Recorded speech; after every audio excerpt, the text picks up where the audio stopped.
Hello students, welcome back. आज हम binomial theorem के पार्ट 6 के अंदर कुछ और कंसेप्ट्स के बारे में पढ़ेंगे। तो अभी तक हमने जो कुछ भी पढ़ा उन कंसेप्ट्स के ऊपर हमने 30 क्वेश्चंस को ट्राई किया। तो यदि आपने उन क्वेश्चंस को ट्राई नहीं किया है तो पहले आप उन्हें ट्राई कर लें। चलिए ठीक है बच्चों, आप लिखना स्टार्ट करें। तो write down note number 1, NCR-1 NCR+1। Okay, मतलब इस बाइनोमियल एक्सपेंशन के अंदर है ना लगातार 3 binomial coefficients okay are in AP okay. तो आप लिखिए भाई then R is equal to n plus minus root n+2 pi में 2। सही है। हालांकि इस कंसेप्ट के ऊपर हम ऑलरेडी क्वेश्चंस ट्राई कर चुके हैं, लेकिन तब हमने उन्हें सब्जेक्टिव मेथड से किया था। तो आप उन क्वेश्चंस को ट्रिक से भी कर सकते हैं। ओके, तो चलिए जैसे आप ये देखिए भाई, if the coefficients of 5th 6th and 7th terms in the expansion of 1 plus x की power n are in AP, okay, find the value of n। हालांकि इस क्वेश्चन को हम पहले ट्राई कर चुके हैं, लेकिन अब आप इस क्वेश्चन को ट्रिक से भी कर सकते हैं। ओके, हालांकि ट्रिक नहीं है, ये एक जनरल रिजल्ट है। ओके, तो चलिए, लास्ट टाइम हमने इसे काफी लेंथी मेथड से किया था और काफी सब्जेक्टिव मेथड से किया था। तो लिखिए भाई, अच्छा आप ये देखिए कि T5 ओके, T5 का जो कोफिशिएंट होगा वो क्या होगा भाई, NC4, और T6 का जो कोफिशिएंट होगा वो होगा NC5 और ये होगा NC6। सही है, आप चाहे तो निकाल कर देख सकते हैं। तो यदि NC4 को मैं ऐसे लिखूं NC5-1 NC5 अब यहां पर जो R का काम कर रहा है भाई वो 5 कर रहा है। सही है, तो आप ऊपर वाले फॉर्मूले के अंदर एक बार R का वैल्यू डालकर चेक करिए। ओके, तो नाउ R यानी कि 5 is equal to n plus minus n+2 by में 2। सही है, तो भाई जल्दी से आप मल्टीप्लाई कर दें तो कितना आ जाएगा भाई, ये 10 आ जाएगा। तो 10 is equal to n plus minus root, ठीक है भाई, एक बार आप प्लस लें और एक बार आप माइनस ले लें। और यदि आप वैसे ही इसको बाय ट्रायल चेक कर पा रहे हैं, सही है, तो वैसे भी सही है। और यदि आप n को 7 पुट करते हैं तो देखो क्या होगा, 10 इज इक्वल टू n, ठीक है, प्लस माइनस ये बन जाएगा 9, यानी 3 बन जाएगा, सॉरी 7, ये 3 बन जाएगा। ठीक है, यानी प्लस लेने पर वैल्यू सेटिस्फाई हो जाएगा भाई। अदरवाइज आपको समझ नहीं आ रहा तो एक बार प्लस ले, एक बार माइनस ले और फिर स्क्वायरिंग। ठीक है, 10 माइनस n करने के बाद आप स्क्वायरिंग कर दें। चलिए 10 माइनस n, ठीक है, is equal to root n+2, एक बार प्लस ले लें और एक बार आप माइनस यूज कर लें। और यदि यहां पर आप n को 10 पुट करते हैं, नहीं एक मिनट, n को यदि आप 7 पुट करते हैं, सही है, तो क्या आएगा भाई, ये वैल्यू क्या होगी, सेटिस्फाई हो जाएगी। 10 माइनस 7 इज इक्वल टू 3 और राइट हैंड साइड में, ठीक है, 7+2 9 और 9 का रूट 3, तो n इज इक्वल टू 7। और यदि यहां पर n को आप 14 पुट करते हैं ना, तो देखिए भाई लेफ्ट हैंड साइड पे -4 बन जाएगा। ओके, तो राइट हैंड साइड पे भी -4 बन जाएगा। सही है, तो n is equal to 7 and 14 are the required answer. तो अब आप इस क्वेश्चन को ट्रिक से भी कर सकते हैं। चलिए आज का नोट नंबर 2 लिखिए आप, 4 consecutive binomial coefficients can never be in AP। Okay, मतलब क्या होगा भाई, that means NCR-1 NCR+1 NCR+2, ठीक है, can not form an AP। सही है भाई, यदि आप, ठीक है, मतलब AP यदि आप, ठीक है, AP में चेक करेंगे इसे, तो फिर आपको यहां से जो r और n दिखाई देगा भाई वो एक नेचुरल नंबर नहीं दिखाई देगा। ओके चलिए नोट 3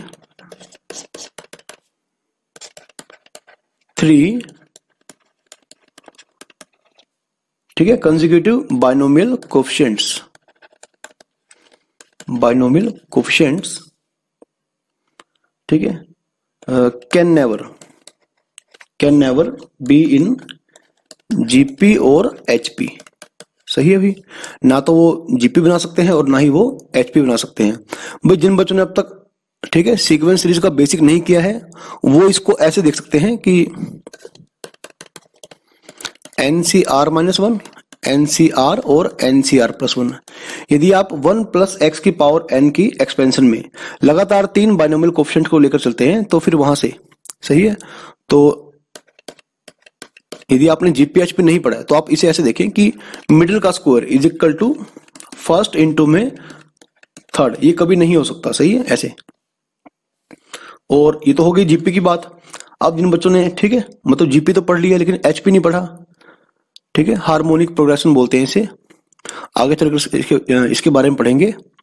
तो ऐसे भी कभी नहीं हो सकता। Okay and 2/NCR can not be equal to 1/NCR-1 plus 1/NCR+1। सही है।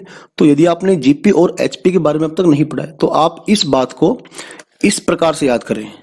सही है।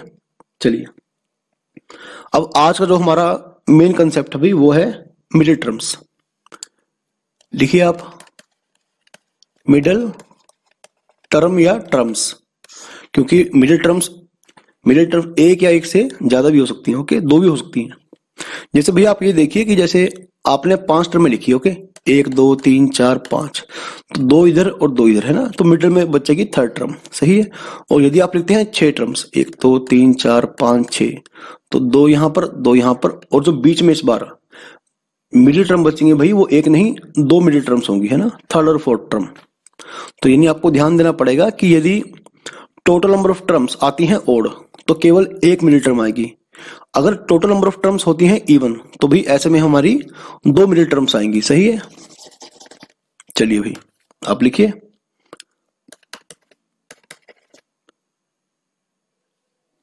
इन the expansion of x plus a की पावर n। सही है। Number 1 if n is even. भाई अगर तो मेरा n है even then middle term is n/2 plus 1th term. भाई जो इस नंबर पर टर्म आएगी ना ये होगी हमारी मिडिल टर्म। सही है। और इसका सेकंड पार्ट लिखिए भाई इफ, अगर तो बच्चों n है ओड, तो अगर ठीक है हमारा इंडेक्स ओड है तो टोटल नंबर ऑफ टर्म्स तो इवन आ जाएंगी। अगर total number of terms even होंगी तो ऐसे में हमारे पास दो मिडिल टर्म्स होंगी। ओके देन लिखिए n plus 1/2th and n plus 1/2 plus 1th terms are the middle terms. सही है। Middle terms. चलिए भाई थोड़े से क्वेश्चन ट्राई कर लेते हैं ताकि आपको सही सही पता लग जाएगा उससे। तो लिखिए बच्चों question number 1 find the middle term in the expansion of, तो 1 माइनस x² ऐसे कर लीजिए 14। अब क्योंकि यहां पर n क्या है 14, तो मतलब टोटल नंबर ऑफ टर्म्स तो एक बढ़कर आएंगी तो 15 हो जाएंगी। तो यदि 14 में ठीक है 15 में देखिए आप यदि 15 टर्म्स में है ना 7 आगे और 7 पीछे निकाल दें तो 8 term is the middle term. सही है। तो जैसे n यहाँ पर 14 हो गया। सही है। तो in case when n is even. सही है। तो मिडिल टर्म का फॉर्मूला क्या था भाई n/2 प्लस 1 n/2 प्लस 1। सही है। तो इज इक्वल टू 14/2 प्लस 1 कितना बन गया बच्चों 8 बन गया। This implies that T8 is the middle term. तो आपको T8 निकाल के दिखाना है। तो हम इसे कैसे लिखेंगे भाई t7+1 सही हुआ। हम इसे लिखेंगे t7+1। तो NCR x की पावर 1 की पावर कुछ भी करते रहे और a की पावर r यानी कि 7। तो भी इसे आपको ठीक है कैलकुलेट करके दिखाना पड़ेगा। 14C7 x की पावर 14 और 2 की पावर 7। इसे आप निकाल लेना क्योंकि यहां पर हम कैलकुलेशन नहीं कर रहे हैं, केवल कंसेप्ट की बात कर रहे हैं। तो भी जल्दी से लिखिए अगला question. In the expansion of x plus 1/x sine inverse x की पावर 8, ठीक है। The middle term is equal to 630/16 सही है। Then find the value of x, okay. बस अभी फिलहाल आप साइन इनवर्स के बारे में ऐसे जाने क्योंकि 11th क्लास में बच्चों ने इनवर्स ट्रिग्नोमेट्री के बारे में नहीं पढ़ा होता है। तो फिलहाल आप इसको ऐसे याद करें कि मान लो साइन π/6 इज इक्वल टू 1/2 है ना। तो साइन इनवर्स 1/2 क्या बन जाएगा, π/6 सही हुआ। मतलब इसमें क्या करना है आपको, इसमें आपको वैल्यू बतानी है, सॉरी एंगल बताना है, ओके। और वैल्यू आपको पता होगी। यहां पर आपको एंगल पता है, आपको वैल्यू बताना है। और यहां पर आपको क्या करना है, वैल्यू पता है एंड आपको उसका जवाब जो है एंगल देना है, ओके। साइन इनवर्स 1/2 मतलब साइन 1/2 कौन से एंगल पर होगा, तो इसका जवाब आएगा π/6। तो फिलहाल आप इनवर्स ट्रिग्नोमेट्री को इस प्रकार से याद करें। चलिए भाई, यदि पावर है 8 है ना, देखो टोटल टर्म्स कितनी बन जाएंगी, 9। तो यदि आप सिंपली काउंट करना चाहें तो 1 2 3 4 5 6 7 8 9, तो 4 यहां पर छोड़ दें और 4 यहां पर है ना। तो ये 5वीं term is the middle term. और यदि फॉर्मूले से आप करना चाहें तो वैसे कर लें, T5 सही है, T5 is the middle term. तो पहले आप निकालिए भाई T5 यानी कि T4+1 यानी कि 8C4 सही है। 8C4 x की पावर 8 में से 4 गया 4 और 1/x साइन इनवर्स x की पावर भाई 4 है ना। और ये बच्चों इक्वल है 630/16 के इक्वल है। अब भाई 8C4 आपको निकाल के दिखाना पड़ेगा। तो 8 फैक्टोरियल 4 फैक्टोरियल 4 फैक्टोरियल x की पावर 4 1/x की पावर 4 साइन इनवर्स x की पावर 4, ओके। बच्चों ये पावर नहीं है ना, ये इनवर्स ट्रिग्नोमेट्री का सिंबल होता है, ठीक है। ये इनवर्स फंक्शन का सिंबल होता है। तो इसे आप पावर ना समझे, यहां पर शायद आपको 12th क्लास में थोड़ा सा और अच्छे ढंग से समझ में आएगा। तो भाई इससे कैंसिल हो जाएगा और 8 7 6 5 4 फैक्टोरियल और ये बन जाएगा 24। तो भाई ठीक है, कितना बन जाएगा, 8 6 48 और 24 दूनी 48, 2 बच जाएगा, ठीक है। 7 दूनी 14 14 पंजे 70, तो मतलब 70 आ जाएगा। बस कैलकुलेशन थोड़ी सी आप संभाल के करें। 70 इंटू में साइन इनवर्स x की पावर 4, तो ये 630/16, 1 0 से 1 0 गया और 7 निम 63 है ना। तो 9/16 आ जाएगा। तो साइन इनवर्स x की पावर 4 यानी कि 9/16 it means sign inverse x is equal two plus minus, ठीक है। ये कितना बन जाएगा भाई, ये बन जाएगा √3 बन जाएगा ना, √3/2, okay.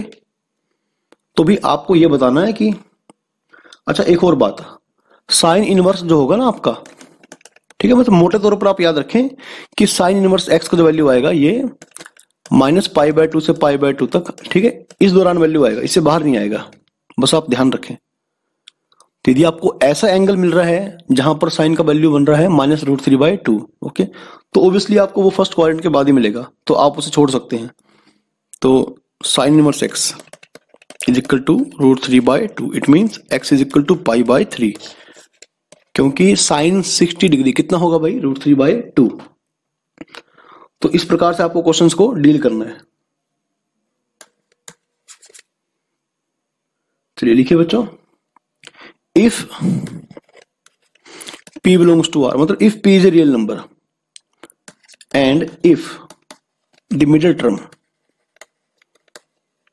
Term in the expansion of p/2 plus 2 की पावर 8 is 1120, फाइंड p। ठीक है, आपको p निकाल के दिखाना है। तो मतलब अगर पावर 8 है तो भी मिडिल टर्म क्या आएगी, देखो टोटल नंबर ऑफ टर्म्स कितनी बन जाएंगी, 9 है ना। ये आप फॉर्मूले से निकाल सकते हैं, यदि सिंपली वैसे ही काउंट कर पा रहे हैं तो वैसे ही देख लें।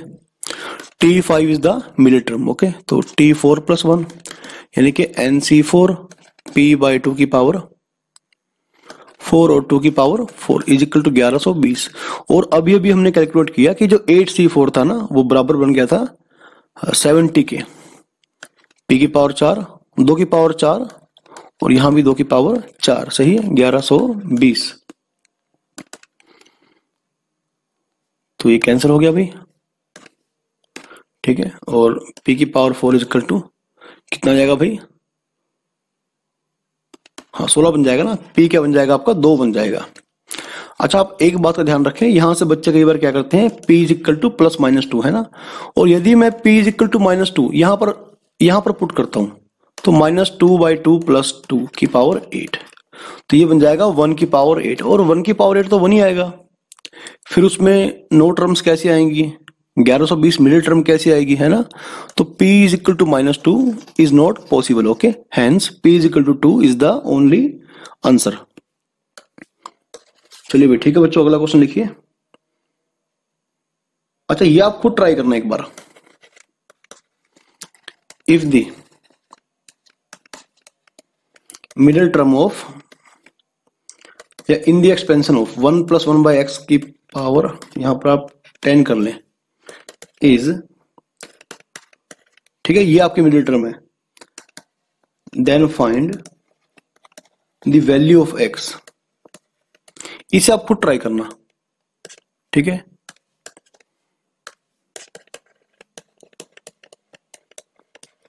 इसे आप खुद ट्राई करना। चलिए लिखिए बच्चों अगला question. Show that the coefficient of the mid term, mid मतलब middle term, mid terms of, एक मिनट, मिड टर्म ऑफ मतलब in the expansion of 1 + x की power 2n is equal to the sum of the coefficient of 2 mid terms 1 + x की power 2n - 1। देखिए बड़ा छोटा सा question है ये, ठीक है, और 1 + x की पावर 2n एंड 1 + x की पावर 2n - 1। देखिए यहां पर जो n है वो इवन है ना। 2n क्या है, ऑब्वियसली 2 का मल्टीपल है तो मतलब इवन। बस आप एक बात का ध्यान रखें, हम यहां पर जितना भी काम कर रहे हैं ना, जहां जहां पर हम n यूज कर रहे हैं, तो n यहां पर है नेचुरल नंबर, ओके। हालांकि हम मेंशन नहीं कर रहे, लेकिन हर बार हम क्या लेकर चल रहे हैं, n को नेचुरल नंबर। और बच्चों आप ये देखिए कि ये ओड है ना, 2 के मल्टीपल में से यदि हम 1 माइनस कर देंगे तो फिर वो ओड आएगा। ये इवन है और ये है ओड। तो इवन में क्या होगा भाई, मिडिल टर्म हमें कैसे मिलेगी, 2n/2 + 1 is equal to n + 1, okay. तो मतलब मिडिल टर्म जो आपकी आएगी ना, n + 1 term is the middle term. और जबकि यहां पर n जो है मतलब इंडेक्स यानी कि 2n - 1 ये ओड है, तो यहां पर आपको ऐसे मिलेगा n + 1/2 और n + 1/2 + 1, सही है। यानी कितना बन गया भाई, ये बन गया n, सही है। nh and n + 1 terms are the middle term. अब आप इन मिडिल टर्म्स के कोफिशिएंट निकाल लीजिए। जैसे आप ये निकालो भाई, कितना आएगा 2n/n x की पावर n, सही है। और यदि आप यहां पर निकालते हैं, यहां पर आप t डैश यूज कर लें, ओके, नहीं तो t और t थोड़ा, ठीक है, कोइंसाइड कर जाएगा। ये टर्म निकालिए भाई आप, तो आप इसे कैसे निकालेंगे, t dash n minus 1 plus 1, ये बन जाएगा 2n-1 cn-1 x की power n-1, t dash n plus 1 यानी कि 2n-1 cn x की पावर n। भाई ये काम हम ऑलरेडी काफी बार कर चुके हैं, तो आप यहां पर कंफ्यूज मत हो, ओके। अगर आपको समझ नहीं आ रहा तो बेहतर है कि आप पिछले लेक्चर जो है वो अच्छे से कवर कीजिए। तो आप ये देखिए भाई, now 2n-1 cn-1 plus 2n-1 cn है ना। तो अगर आपको याद होगा कि ncr प्लस ncr प्लस 1 क्या बनता है भाई, n plus 1 cr plus 1, okay. यदि इनका n सेम है तो ये r प्लस 1, तो नीचे जो है बड़े वाला आ जाएगा, है ना, और ऊपर एक बढ़ जाएगा, तो ये आ जाएगा भाई 2ncn, okay. Hence proved, hence proved बच्चों, यही हमें प्रूव करना था। चलिए ठीक है बच्चों, आज का कंसेप्ट केवल इतना ही था कि हमने मिडिल टर्म्स के बारे में पढ़ा, ओके। और स्टार्टिंग में जो हमने कुछ बेसिक बातें करी थी, आप उन्हें भी ध्यान रखना, तो वो रिजल्ट्स आपको बड़ा हेल्प करेंगे, ठीक है, एमसीक्यूज निकालते हुए। चलिए ठीक है बच्चों, अगले लेक्चर में हम कुछ और नए कंसेप्ट्स को पढ़ेंगे। तब तक आप मिडिल टर्म्स के ऊपर जितने क्वेश्चन आपसे प्रैक्टिस हो सकते हैं आप करिए।